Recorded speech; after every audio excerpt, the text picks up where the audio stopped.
You know, from the horizontal directional drilling equipment, from our drills that we manufacture, one of the biggest challenges we see is that everyone uses them differently. Whether it's Intren or whether it's UGI or whoever has the equipment, subcontractor, anywhere, you go from crew to crew to crew and they do it differently. They do that preventative maintenance differently. Some guys do complete walkarounds and they check functionality every time. Other guys start drilling, and once they have a problem, then they start checking into it. So really trying to figure out ways we can make our equipment more bulletproof while still keeping in that smaller footprint and more power per square foot that we talk about as well.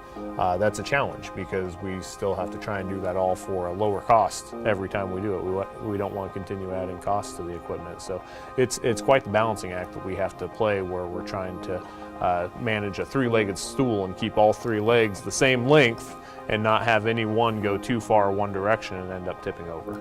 You know, bulletproof's a great term because that's what our employees expect our equipment to be. And a lot of times I think they factor in the safety, factor them, and they probably work right up to that safety factor. It's certainly not something we encourage. It's something we try to steer away from, but human beings tend to go and utilize that safety factor. And I imagine we destroy a lot of your equipment, and that's probably one of your pet peeves. I know my son works in the shop at our company as an intern, and that's something he's learning, is how hard the guys use the machines. It's easy for us to be critical of how hard the guys are using our machines, but we're also probably pressuring them to be productive. And they're just trying to get the job done.